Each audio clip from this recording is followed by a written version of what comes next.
बड़ी खबर है, ईरान युद्ध में अमेरिका को बड़ा झटका। जहां इराक में ही एयर रिफ्यूलिंग विमान KC-135 कैसे ध्वस्त हुआ। ईरान का KC-135 को मार गिराने का दावा, अमेरिका का दावा, घटना महज हादसा।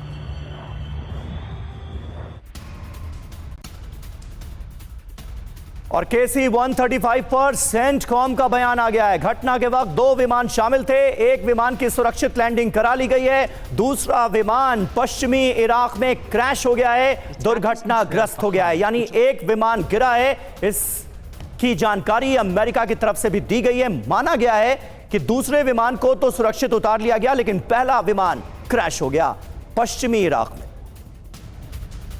पश्चिमी इराक में ही उड़ते नजर आए HC-130J विमान। एक और बड़ी खबर, दुर्घटना स्थल की तलाश कर रहे हैं HC-130J और कम ऊंचाई पर उड़ रहे थे HC-130J विमान।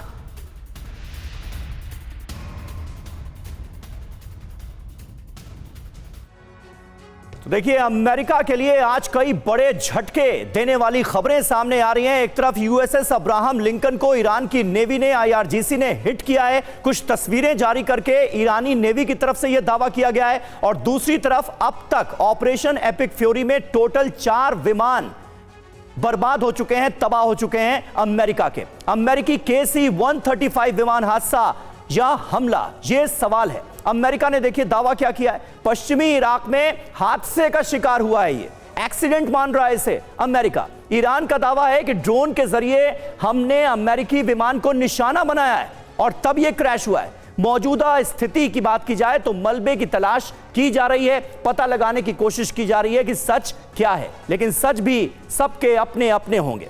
जंग में कितने अमेरिकी विमान तबाह हुए ये आपको बता दें। कुवैत में 3 फाइटर जेट्स, 3 अमेरिकी फाइटर जेट्स को हिट किया गया था। इराक में एक एयर टैंकर जो है वो क्रैश हुआ है। यानी टोटल 4 विमान, 4 फाइटर जेट्स अब तक बर्बाद हो चुके हैं इस जंग में अमेरिका के। KC-135 जिसकी हम बात कर रहे हैं, उसकी खासियत क्या है ये भी जान लीजिए। मुख्य काम है इसका फाइटर जेट में एयर रिफ्यूलिंग करना। इसकी ईंधन क्षमता होती है 90,000 किलोग्राम, रेंज है इसकी 12,000 किलोमीटर और गति की बात करें तो 933 किलोमीटर प्रति घंटा की रफ्तार से यह विमान उड़ान भरता है और इसीलिए इसे अमेरिका का बड़ा नुकसान माना जा रहा है। हालांकि आज की बड़ी खबर समीर यही है कि लगातार ईरान जो दावे कर रहा है उसके तहत दावा यही कि बैक टू बैक कई बार वो अमेरिका को झटका देने में कामयाब रहा है। इसलिए अब 2 तस्वीरें एक साथ दिखाते हैं। अमेरिका को 2 दिन में 2 झटके। आज पश्चिमी इराक में अमेरिका का एयर रिफ्यूलिंग टैंकर KC-135 ध्वस्त हुआ। वहीं कल इराक के समंदर में अमेरिका के 2 ऑयल टैंकर जहाज पर ईरान ने हमले का दावा किया है और हजारों लीटर क्रूड ऑयल कैसे जल उठा उसकी तस्वीर भी आपको दिखा रहे हैं। बंसल सर, अमेरिका एडमिट तो कर नहीं सकता, महज हादसा भी अगर इसे कहे तो भी रूल आउट तो नहीं किया जा सकता ना ईरान के इस दावे को, जो तस्वीरों के आधार पर अब दावा किया जा रहा है कि हमले कामयाब रहे।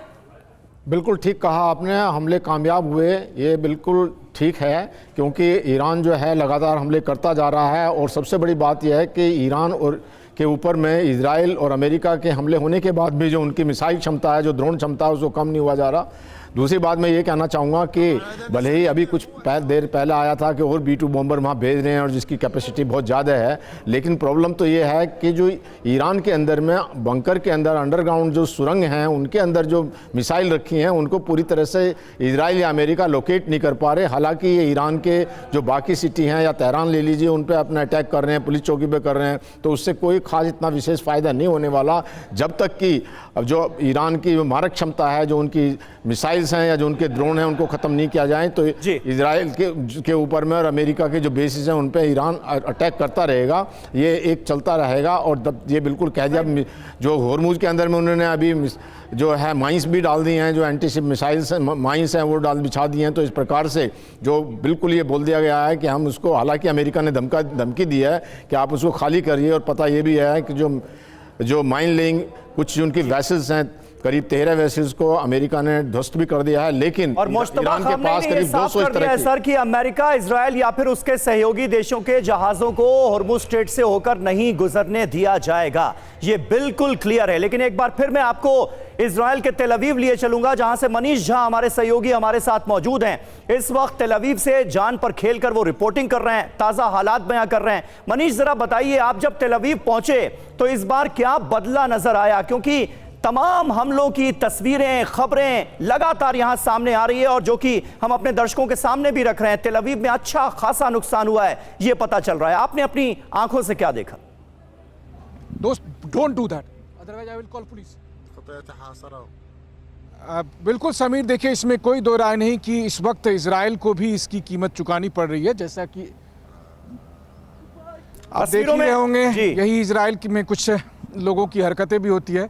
बहरहाल माफ़ करिएगा समीर, तो हर देश में इस तरह के लोग मिल ही जाते हैं। लेकिन हाँ, इसमें कोई दो राय नहीं कि बीते 4 साल में अब अगर इजराइल को देखा जाए तो बहुत फ़र्क पड़ा है। और मैं खुद भी जब हर बार आ रहा था जंग के दरमियान और इस बार देखता हूं तो साफ तौर पर दिखता है कि तेल अवीव में इसका कितना फ़र्क पड़ा है। व्यापार, उद्योग धंधे टूरिस्ट ना के बराबर है, सड़कें खाली पड़ी हुई है, होटलें खाली पड़ी हुई है, दुकान लगभग में कहें तो बंद हो रहे हैं। यहाँ के लोगों से बात करिए तो एक अलग किस्म की निराशा है। और सबसे बड़ी बात है कि आप ये देखिए, हालांकि मानवीय क्षति की तुलना तो नहीं की जा सकती है, क्योंकि ईरान में जिस तरीके से चाहे स्कूल वाली घटना हो या दूसरे और जगह पर ज़्यादा लोग मारे गए, यहाँ पर उस रूप में अभी तक ज़्यादा लोग नहीं मारे गए हैं, लेकिन 9 लोगों की बात अभी तक आई है सामने। लेकिन हाँ, ये बात जरूर है कि यहाँ पर आर्थिक तौर पर काफ़ी, यहाँ पर आप कहें तो एक तरह का चक्का जाम हो रखा है। और हर रात कोई ऐसी रात नहीं है जब कोई लोग जो है सो यहाँ पूरी रात चैन की नींद सो सके। और हर 2 घंटे 4 घंटे पर जैसे ही ईरान का हमला होता है ये, और तुरंत ही हम सबको बंकर में जाना पड़ता है। और बल्कि मैंने बंकर में देखा कि बहुत सारे लोग अपने बिस्तर को लेकर आ गए हैं और वहीं पर वो रात गुजार रहे हैं, क्योंकि उन्हें पता है कि ईरान के फिर हमले होंगे। और बीते 2 हफ्ते में 44 बार ईरान की तरफ से टारगेट करते हुए तेल अवीव पर मिसाइलें दागी गई है, ड्रोन दागी गई है, और उसका काफ़ी असर साफ तौर पर यहाँ दिख रहा है। तो वो कहते हैं ना कि जंग में चाहे आप बड़े हों या छोटे हों, आपको कीमत तो अदा करनी ही पड़ेगी। इजराइल में भी उसकी कीमत अदा की जा रही है, लेकिन इकोनॉमिक तौर पर तो बहुत ज़्यादा ही ये कीमत है। बिल्कुल मनीष, आपके पास वापस आए उससे पहले आज की एक और बड़ी खबर, क्योंकि अब लेबनान में आईडीएफ के ग्राउंड ऑपरेशन को लेकर खबर है और ये दक्षिणी लेबनान में ऑपरेशन का वीडियो जारी किया गया है। हिजबुल्लाह के ठिकानों पर हमले जारी हैं, जहां आईडीएफ स्पेशल ऑपरेशन लेबनान में भी चला रही है और हिजबुल्लाह के ठिकानों को मार गिराने के बाद ये देखिए तस्वीरें जारी की गई। दावा किया गया कि इलाके में मौजूद हिजबुल्लाह के ठिकानों के अंदर तक वो पहुंच गए और ये दक्षिण लेबनान में ऑपरेशन का वीडियो सामने आया।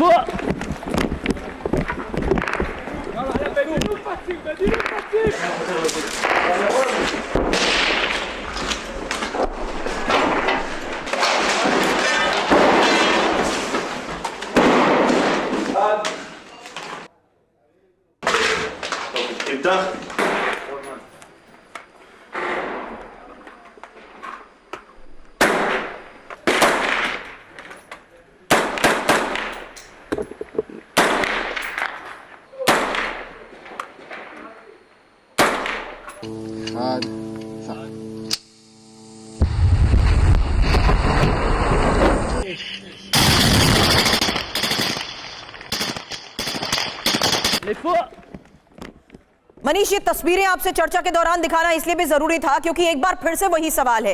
तेहरान में तो कोहराम मचा है, लेकिन क्या वाकई एक बार फिर से इजराइल के लिए बड़ी चुनौती ये प्रॉक्सी साबित हो रहे हैं? क्योंकि अब लेबनान में भी देखिए आईडीएफ की तरफ से स्पेशल ऑपरेशंस चल रहे हैं।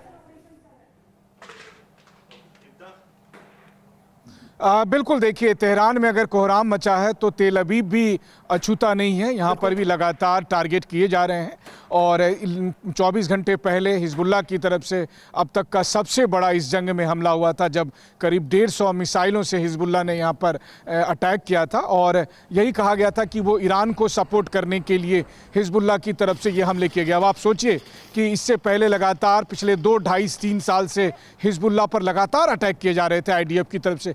तब भी उसमें इतनी क्षमता बची हुई है कि वो अभी भी इतने बड़े हमले कर सकता है। और इसलिए ऐसी स्थिति में कोई अगर ये कह रहा है कि ईरान से जंग आसान होगा, तो जब हिजबुल्ला और हमास से जंग कंप्लीट नहीं हुआ, और ये मेरे शब्द नहीं है, ये उन इजरायलियों के शब्द हैं जिनसे मैंने बीते दिनों में लगातार बात की है।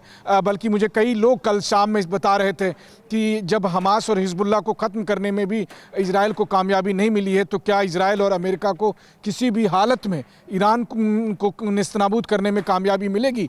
तो जाहिर है कि इजराइल के लोग भी इस बात को समझ रहे हैं, लेकिन फिर वो समझते हैं कि अभी जंग का समय है, तो इसीलिए वो अभी चुपचाप हैं। उनको अपनी सरकार, अपनी सेना को न केवल समर्थन देना है बल्कि उन पर भरोसा भी जताना है। वो जता भी रहे हैं। ये अलग बात है कि उसकी उन्हें कीमत भी अदा करनी पड़ रही है, कभी कभी जान के तौर पर, और अधिक नहीं तो फिर काम धंधे और संपत्ति के तौर पर तो बेहिसाब कीमत इसकी चुकानी पड़ ही रही है। और कमोबेश अगर आप देखें तो मेरे कैमरे पर इस वक्त आपको एकदम खाली खाली जो तेल अवीव दिख रहा है, ये तेहरान पर हो रहे हमले की कीमत है, क्योंकि ये वही तेल अवीव है जो ना केवल इजराइल का फाइनेंशियल कैपिटल है, बल्कि यही वो तेल अवीव है जो मिडिल ईस्ट की बहुत हद तक जो इकोनॉमिक डेवलपमेंट है उसको गाइड करता था।